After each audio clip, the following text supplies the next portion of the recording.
Hello ladies and gentlemen, and welcome back to my channel for another Hot Toys Secret Base figure preview video.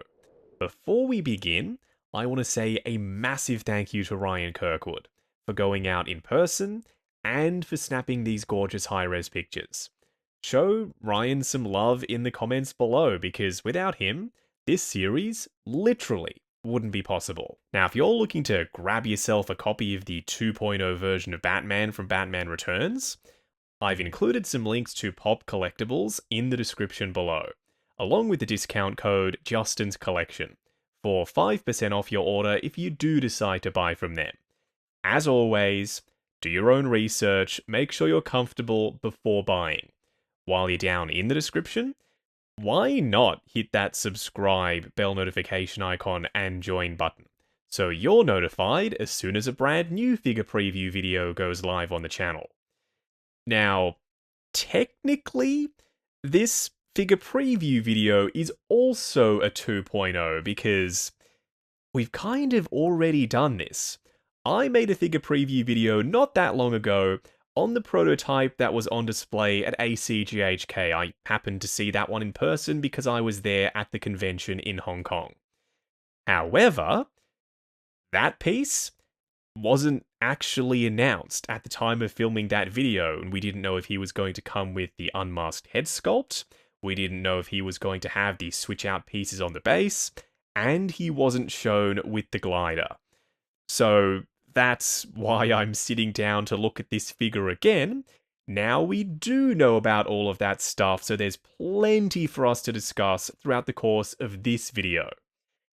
The figure himself, the underlying bat suit and body, looks identical to me to both the 1.0 version of him and the one that was on display at ACGHK. That means a full rubber suit and probably ratchet joints, but used far too sparingly. If the 2.0 version of 1989 Batman tells us anything, it's that Hot Toys just haven't cracked the code yet on Keaton Batman figures in 1/6 scale. The look of them, 100%. But functionality-wise, posability-wise, absolutely not. Does that mean this is a safe skip for me? Also, absolutely not. Flaws and all, I reckon this is a must-have. Seeing as though the original came out in 2016, 8 years ago at the time of filming this video, and it'll probably be 9 by the time this figure eventually releases. Yeah, a lot of folks who are collecting now probably weren't collecting back then. They're new to the hobby, they're looking for Keaton from this movie. This is the perfect chance to go ahead and pick this guy up. Will there be an eventual 3.0 in 8, 9, 10 years' time? Perhaps. But I ain't about to sit here and wait around and find out. I'm going to grab the 2.0 so I can have one displayed with the cowl on, and the other wearing the Bruce Wayne head sculpt and then the torn off cowl in his hand. Speaking of hands, unplanned segue, I promise, they look like the exact same sculpt as what we saw with the 1.0. The mouth plates, however, do look brand new. And the paint apps are so much better this time round. The 5 o'clock shadow looks great. The teeth are well painted, very realistic looking with a subtle translucency to them. And there's even a wash in between the teeth. But the best part about the updated paint apps for me is Batman's no longer tan. For some reason back in 2016, they were using the same base skin tone for everyone. Whether it was Michael Keaton or Sigourney Weaver as Ripley, everyone was tan.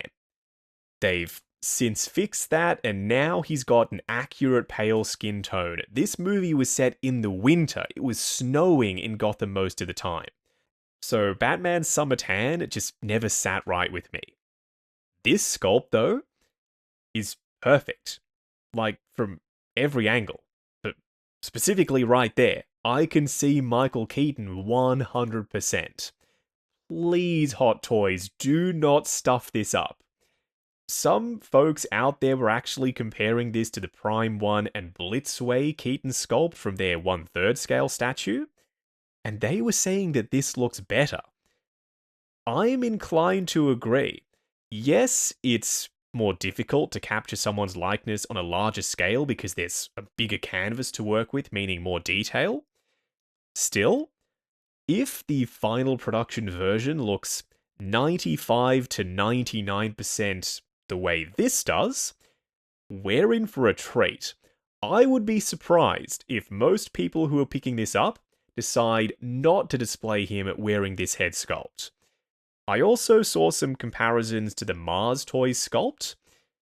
Yes, this one has more detail on the surface. Don't forget, there were quite a few years in between each movie, so Keaton did look more rugged in Batman Returns. More wrinkling, more skin texture. I still love the Mars Toys Bruce Wayne sculpt. Anyway, I'm getting sidetracked. Both the unmasked and masked head sculpts have moving eyes, and we get the torn cowl that came with the 1.0 if you got the 2-pack version of him. So this display base is interesting. Some people have speculated that we might be getting a Catwoman at some point because Jazz Inc. is making one, and usually Hot Toys don't like to play nice with other companies. Maybe they're learning to, because not sure if you all noticed, when Inart announced BVS Superman, and we saw him at the various conventions, Hot Toys announced a 2.0 Batman and a 2.0 Armored Batman, but no Superman. Now that Jazz Inc. is working on Catwoman, we're getting a 2.0 Batman Returns figure from them, and a display base with the Max Shrek cat head on it. So you could foreseeably give this base to your Jazz Inc. Catwoman if you decide to. I still think they're working on a DX version of her in the background, but if they don't, maybe they have finally decided to share the 1/6 scale license with other companies out there. Because they can't make absolutely everything.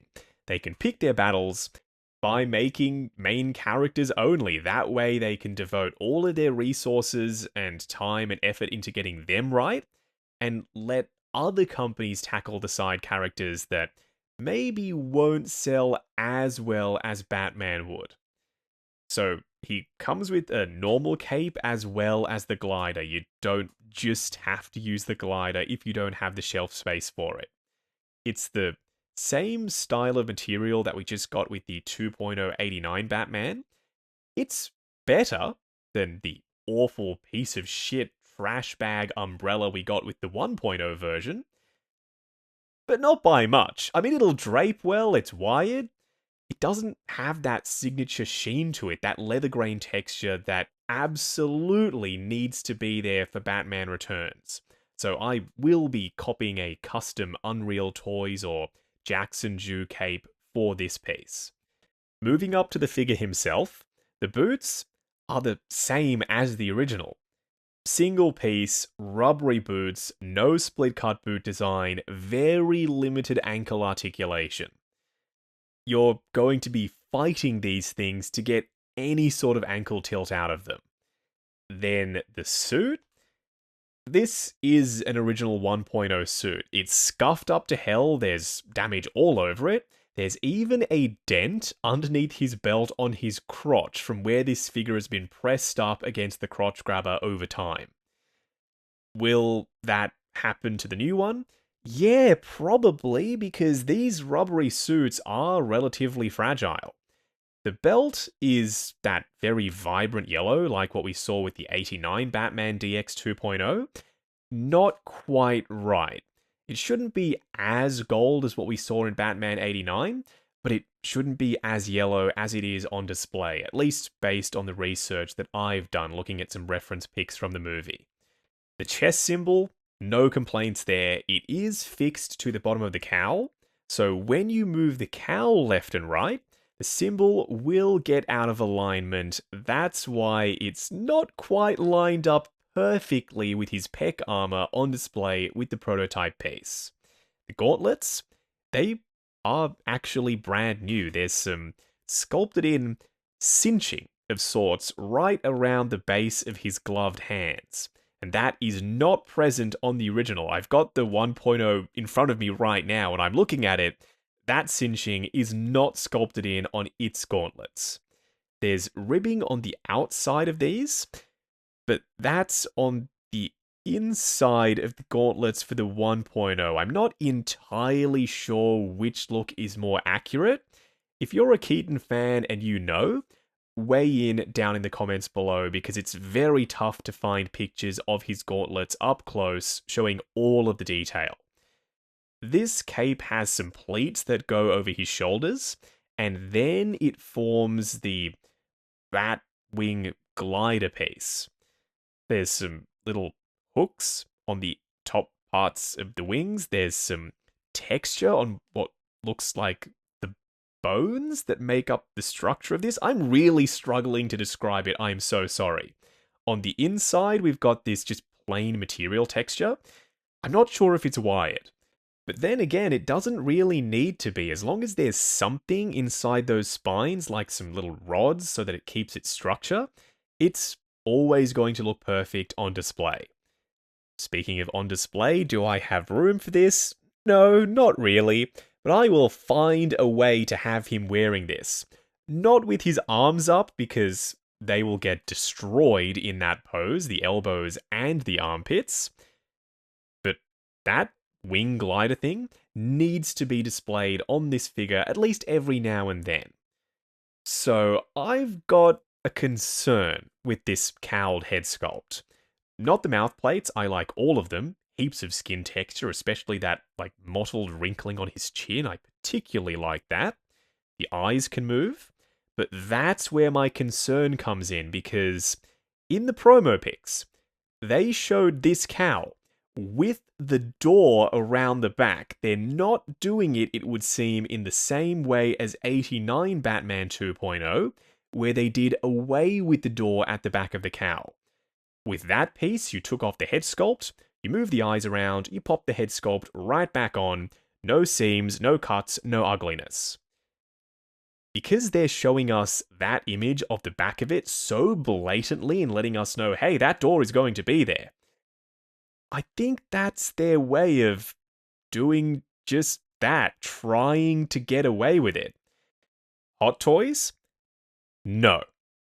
Absolutely not. You do not get away with it. Because if you have this guy in a horizontal gliding pose, perhaps, you may see that door on the top of his head sculpt. And that is simply not good enough for a 2.0 version of Batman from Batman Returns. If this was an accessory pack and you were selling us the glider separately and the new head sculpt, okay. If you weren't calling this an upgrade, this was just a reissue with some new accessories as a special edition bonus. Not ideal, but I'd understand it. A 2.0 does not have the same flaws that the original did. I can get around the body choice and the material for the outfit and the boots, but not the door, the seam on the back of the cowl. It needs to be gone for this to be a proper 2.0.